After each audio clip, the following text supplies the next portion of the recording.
Oi pessoal, tudo bem? A gente vai hoje então falar um pouquinho sobre a prática no pré e no pós-cirúrgico da artroplastia total de quadril. Então é o nosso módulo 3 do curso. A nossa aula, ela vai ser dividida em 4 aulas, tá? Avaliação pré-operatória e exercícios pré-operatórios, atendimento do paciente internado e avaliação pós-operatória e abordagem no atendimento do paciente a domicílio e na clínica, exercícios terapêuticos nas fases da reabilitação. E a 4ª aula então vai ser sobre treino de marcha, treino funcional, carga, como determinar a carga para o paciente e também um pouquinho sobre estabilização segmentar, que é o nosso treino final com esse paciente. Então vamos lá. Falando um pouquinho então sobre a avaliação pré-operatória, né? Vocês estão cansados de saber, mas eu preciso lembrar vocês disso também, da anamnese, né? Dos exames. É imprescindível que a gente veja o raio-x do paciente antes da cirurgia e o raio-x do paciente no pós-cirúrgico, né? Então, é difícil a gente ter acesso a esses exames porque o paciente sempre diz que ficou no hospital, que está com o médico, então a gente tem que entrar em contato com o médico. Ele manda os exames pra gente ou a gente vai atrás desses exames para também saber o tipo de cirurgia, né? Então o contato com a equipe cirúrgica é fundamental. Outra questão importante da avaliação pré-operatória, né? Se a gente tiver essa oportunidade, que também às vezes é difícil, mas é falar com o cuidador, né? Quem vai cuidar desse paciente depois e com o familiar para que a gente já possa passar as informações corretas sobre cuidados que precisam ter. Então, falando um pouquinho sobre avaliação, a gente precisa na avaliação avaliar a postura e o alinhamento do quadril, do tronco, né, da lombar e dos membros inferiores desse paciente. Então, fazer uma avaliação se tem desequilíbrio, se não tem, se já tem perda muscular, se não tem, se está alinhada essas articulações. Outra questão importante é a palpação.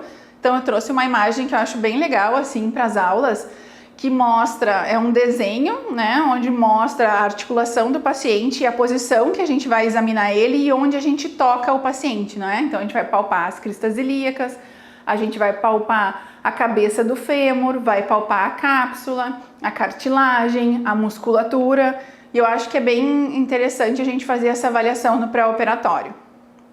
Outra avaliação que a gente pode acrescentar no pré-operatório é a goniometria, porque normalmente esse paciente ele tem limitação, é uma das queixas dele de indicação de cirurgia, para a gente poder comparar também o antes e o depois. O antes da cirurgia, o pós-operatório imediato e depois de 3 ou 6 meses de reabilitação. Então aqui na primeira figura a gente tem a avaliação com o goniômetro da flexão do quadril com o joelho fletido. E a segunda figura, a flexão do quadril com o joelho estendido, né, que muda bastante, é importante vocês avaliarem. Depois avaliar rotação interna e externa do quadril, o paciente sentado e o goniômetro vai no joelho e aí ele faz a rotação externa e a rotação interna. O que é importante nessa avaliação é que rotação externa é o quadril que gira externamente e o pé vai para dentro. Tem bastante confusão nessa avaliação, mas é importante vocês prestarem atenção.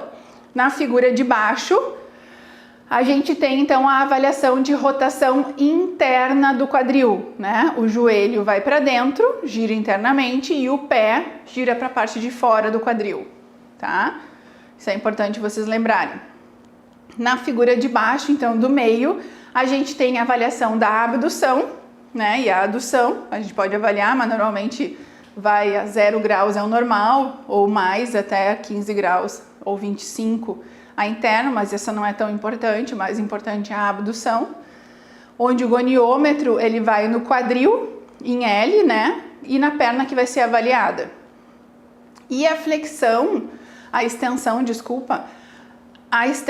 do quadril vai ser avaliada, então, em decúbito ventral, com o paciente realizando a extensão do quadril, elevando a perna que vai ser avaliada. Alguns testes funcionais, então, a gente vai realizar também com o paciente no pré-operatório.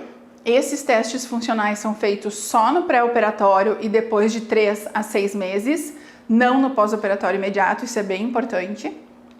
Então, Pedir para o paciente fazer o agachamento, paciente subir e descer a escada, né, 1 degrau de cada vez, cruzar as pernas, subir e descer a escada com 2 degraus de cada vez, correr reto, né, para frente e desacelerar, correr para trás, fazer a voltinha na corrida, pular em uma perna só e saltar com as 2 pernas. Esses são os testes funcionais, né? E a gente vai observar o quê?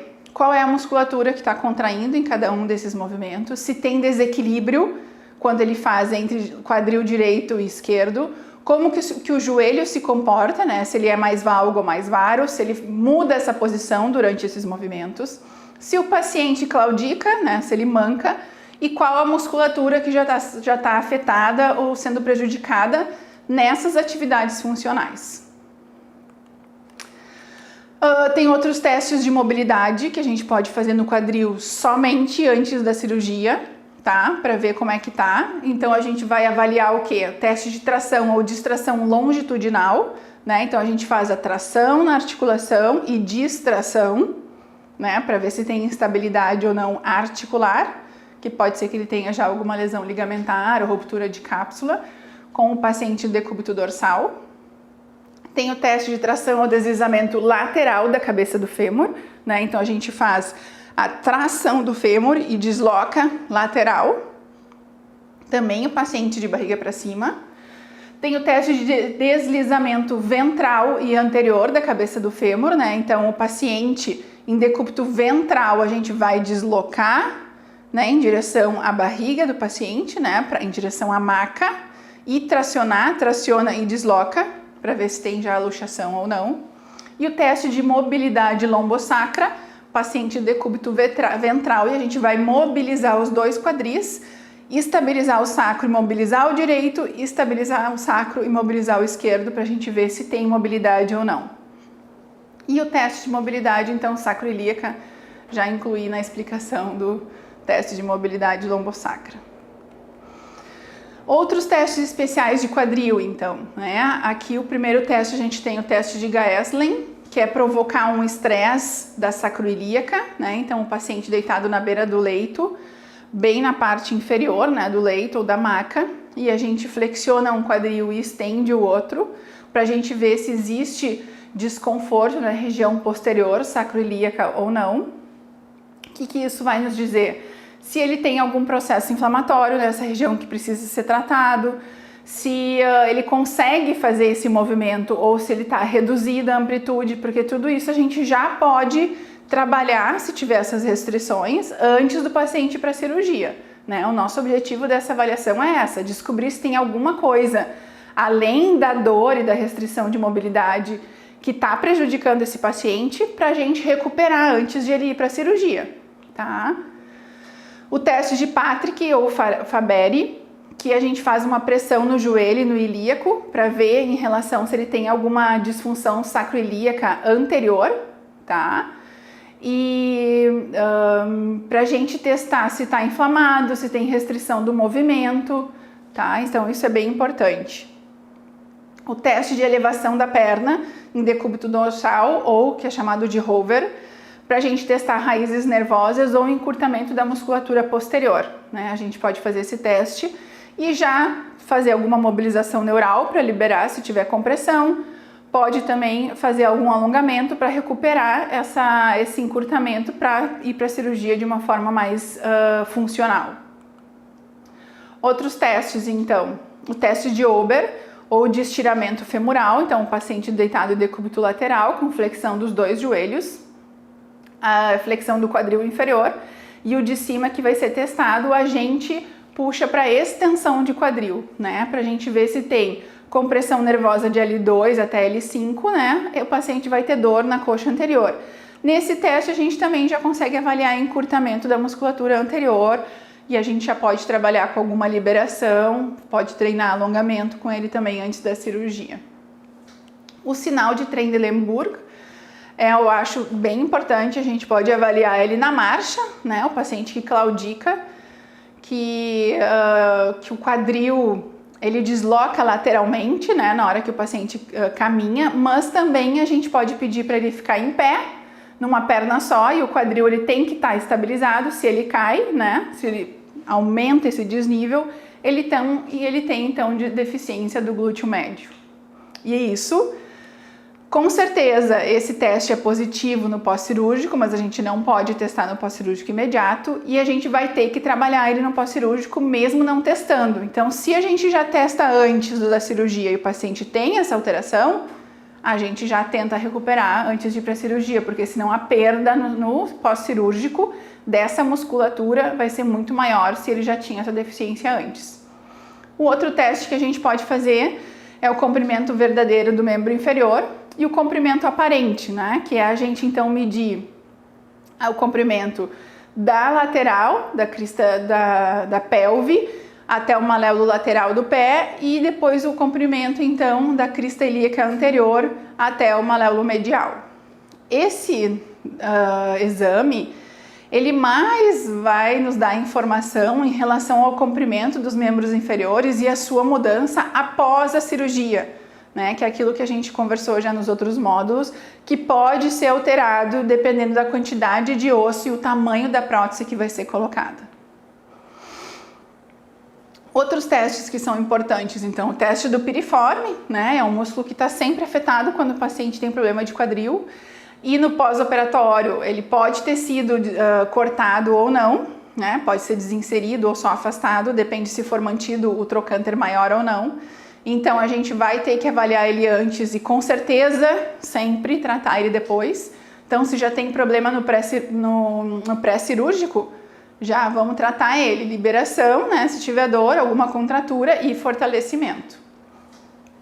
Porque o que mais ele vai perder depois é estiramento, né? Ele vai se contrair muito no pós-cirúrgico, ficar mais encurtado, pode dar mais contratura e perder muita força muscular. O teste de Eli, ou L, né? Vocês vão encontrar esses dois nomes na literatura. Ele vai avaliar o encurtamento do reto femoral, né? A gente já tinha falado antes do encurtamento do reto femoral, da cadeia anterior, né? Do quadril de decúbito lateral, mas o de decúbito ventral ele é um pouco mais fidedigno. Porque a gente observa, assim como na figura, se o paciente ele faz uma anteroversão, né, e uma hiperlordose quando ele tem um encurtamento. Quando a gente faz esse teste no pré-cirúrgico, a gente já aproveita para tratar o paciente nessa posição também. Aqui o teste de Thomas, né, que é para avaliar o encurtamento na cadeia anterior da coxa, né, então a gente pode fazer ele com o paciente na maca, em decúbito dorsal, com o joelho estendido apoiado, que a gente faz então a avaliação de toda a cadeia anterior da coxa, ou com o membro inferior para fora da maca, onde a gente está testando só o psoas. E essa musculatura toda que a gente está testando antes da cirurgia são os músculos que a gente vai ter que se preocupar no pós-cirúrgico, tá? Continuando a avaliação. Eu gosto muito de utilizar o questionário OMA, porque eu tenho também bastante experiência com ele, trabalhei muitos anos com ele, para todos os tipos de artrose de joelho e quadril e pós-cirúrgicos, né, de prótese de joelho e quadril. Então, eu tenho muitos estudos mostrando que ele é um dos questionários mais efetivos, porque ele avalia dor, funcionalidade e qualidade de vida. E se vocês lembrarem da outra aula, eu falei assim que o que a gente quer recuperar no paciente é a funcionalidade. E o paciente, o que ele quer é ficar sem dor. E a qualidade de vida que fica no meio, ela vai refletir se a funcionalidade melhora e se o paciente fica sem dor. Então, podendo avaliar essas três questões é fundamental para o paciente, para dar um retorno para ele e também para a equipe cirúrgica, né? Porque normalmente para o médico, ele ficou sem dor, tá bom. Mas atualmente a gente vê que eles pensam muito no retorno da marcha, na funcionalidade, do paciente poder ir no banheiro, poder caminhar, poder voltar a trabalhar. Então é um questionário que avalia. Se a gente tiver essa avaliação antes da cirurgia e no depois, a gente vai conseguir ver se a nossa evolução com o paciente está indo bem, tá? Então esse questionário vocês têm acesso a ele, é bem tranquilo de conseguir, tem a tradução também para o português e foi testado no Brasil. Outra avaliação que é importante, então, é a gente avaliar a força muscular. Ela pode ser avaliada de forma manual ou estimulada. Na verdade, o ideal é fazer as duas, né? Então, vocês vão pedir para o paciente fazer as contrações, os movimentos, né? Esse teste de força vocês conhecem bem, ver como é que ela tá. Mas também a gente pode estimular de forma elétrica, através do estimulador elétrico, né? A corrente que vocês tiverem. E a gente pode ver a resposta do músculo também dessa forma, antes e depois da cirurgia. E é importante também a gente avaliar a dor. Além do questionário ter a dor, a gente pode mostrar também, então, a escala visual de dor e o paciente pode dizer quanto ele tem de dor antes da cirurgia, no pós-operatório imediato, 3 meses e 6. E para que serve, então, né? Quais são os resultados dessa avaliação do paciente no pré-cirúrgico? Normalmente ele vai ter, então, diminuição da mobilidade articular, vai ter alteração da funcionalidade, vai ter diminuição da força e déficit de contração, vai ter dor e alterações da qualidade de vida. E aí a gente já pode trabalhar isso com ele e preparar ele para ir para uma cirurgia com uma recuperação depois melhor. Outra questão importante é sobre as orientações que a gente vai dar para o paciente. Então, no pré e no pós-cirúrgico, né? A gente vai preparar o paciente para a cirurgia, vai explicar o que acontece durante a cirurgia, o que vai acontecer no pós-cirúrgico e também sobre os exercícios. Então, a gente pode já trabalhar os exercícios antes e explicar o que a gente vai fazer quando a gente se encontrar depois da cirurgia. No meu ponto de vista é fundamental isso, porque normalmente os pacientes vão para a cirurgia sem nenhuma orientação, né? Dificilmente a equipe cirúrgica vai explicar o que vai ser feito, quais são os músculos que ele vai ficar fraco, que ele tem que ter cuidado na amplitude, que ele não vai poder caminhar por não sei quantos dias, que ele não vai poder fazer esporte em 3 meses, né? Raramente a equipe faz essa informação, então é o nosso papel de passar essas informações para o paciente. Então vamos lá, falando um pouquinho sobre as orientações que a gente vai dar para o paciente no pré-cirúrgico. Então a gente vai falar sobre o tempo de internação, que ele ocorre de 2 a 3 dias, né? Se o paciente tiver muito sangramento na cirurgia e tiver que usar a bolsa de sangue, que eu falei para vocês que é bem comum, ele normalmente fica 3 dias. Se ele não teve nenhuma complicação, ele vai ficar 2 dias. Interna 1, opera, no outro dia de manhã ele já sai, tá? A dor de cirurgia sempre ela é insuportável, principalmente no período hospitalar. O paciente vai ter dor, pode usar gelo na internação, deve usar gelo na alta em casa e vocês vão poder explicar que ele precisa tomar a medicação que o médico der, né? Ele precisa seguir bem essa orientação médica. Sobre a ferida operatória e os pontos, né? Então, normalmente esses pontos vão ficar de 15 a 21 dias. Às vezes, na reconsulta de 10 dias, o médico pode tirar ou não os pontos, ou ele tira com 15 ou 21 dias. O adequado mesmo é que fique pelo menos 10 dias.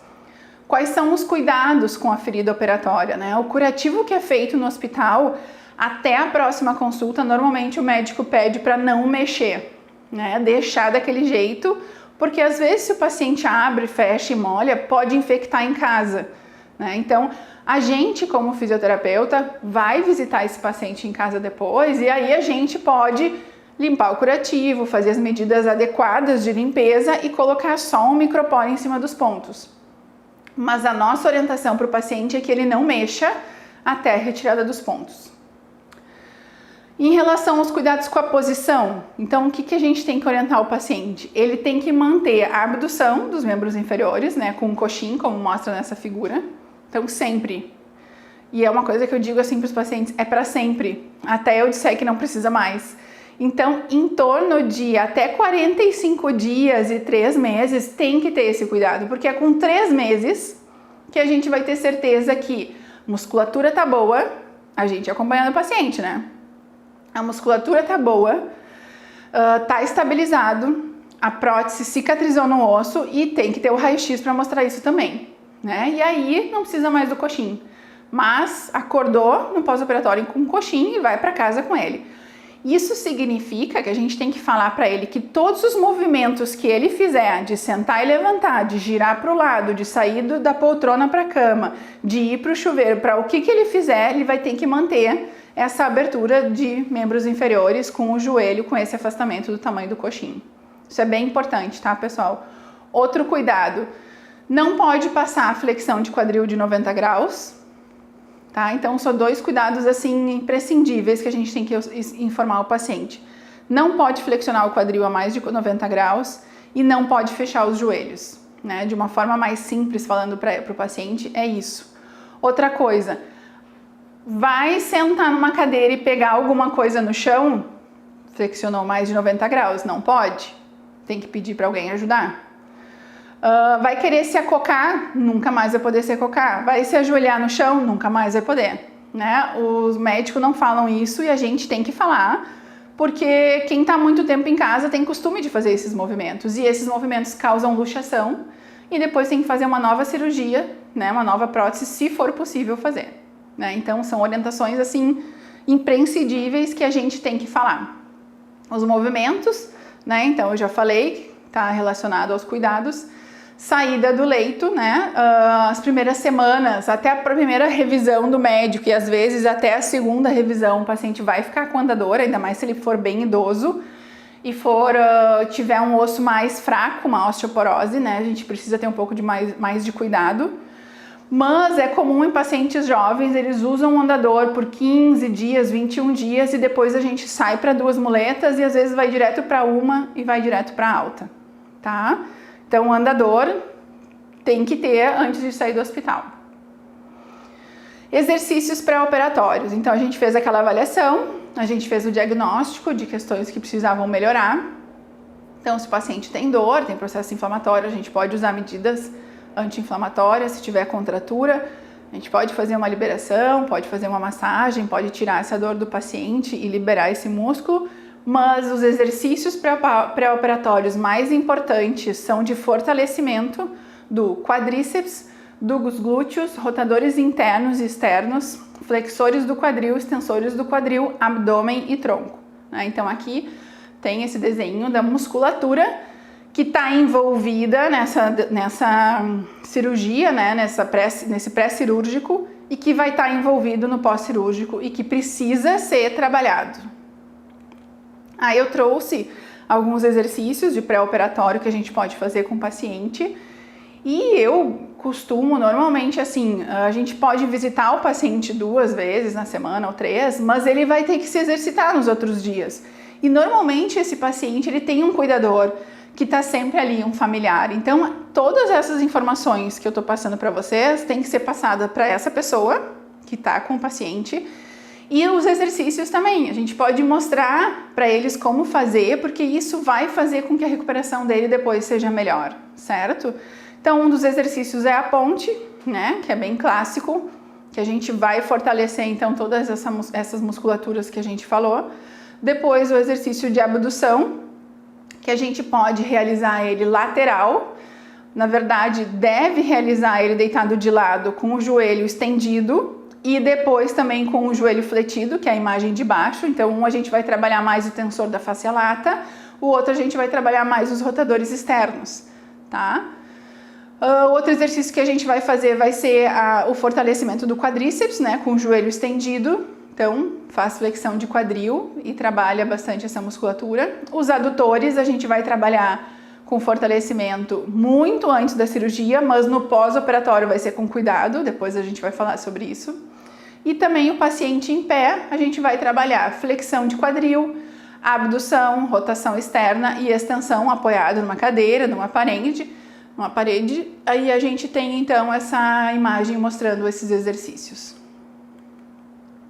Aqui tem mais uns, então, quando o paciente ele já é mais treinado, ou está numa fase já mais pré-operatória e já evoluiu em alguns exercícios, a gente pode usar a bola para fazer os exercícios de ponte, flexão e extensão do quadril e joelho, né? Pode trabalhar também com a TheraBand, como tem a imagem mostrando para vocês, com a resistência. Uma questão que é importante, um dos exercícios que eu mais gosto de fazer para fortalecer o quadril e principalmente o glúteo médio e os rotadores e abdutores do quadril é a ponte com uma faixinha nos joelhos. Então o paciente realiza a ponte, né, com retroversão sempre, e a abdução, né, pode fazer abdução ou abre e fecha. E um outro exercício fundamental é o agachamento, mas o agachamento, como está mostrando nessa figura, porque o foco desse agachamento é o quadríceps e o glúteo médio, tá? Tem que ser nessa posição. Outros exercícios que a gente pode fazer é o sentar e levantar na cadeira, como na imagem, né? Com a mesma posição do agachamento. A gente pode fazer o agachamento unilateral. Podemos trabalhar também a extensão do quadril, né? Que é o glúteo médio também, os posteriores da coxa em decúbito ventral, fazendo a extensão do quadril. E a ponte, né? Que aí é um trabalho mais de core e a gente consegue fortalecer e alinhar todo o tronco do paciente. Outros exercícios que eu gosto ainda de trabalhar com os pacientes no pré-operatório e que já vai preparar ele também para a nossa reabilitação no pós-cirúrgico já mais avançado, vai ser os exercícios de equilíbrio e propriocepção, né? Então a gente pode usar disco, pode usar colchonete, pode ser na areia, na grama, trabalhar equilíbrio unilateral, equilíbrio bilateral e propriocepção e também colocar discos no chão, cones, né, como eu mostrei aqui na imagem, para o paciente treinar a marcha e treinar o equilíbrio, porque normalmente o paciente é idoso, ele já tem déficit de equilíbrio e a gente pode fazer isso já no pré-cirúrgico e depois no pós-cirúrgico a gente vai ter que fazer também. Certo? Então a gente encerra essa aula e eu vejo vocês na próxima aula.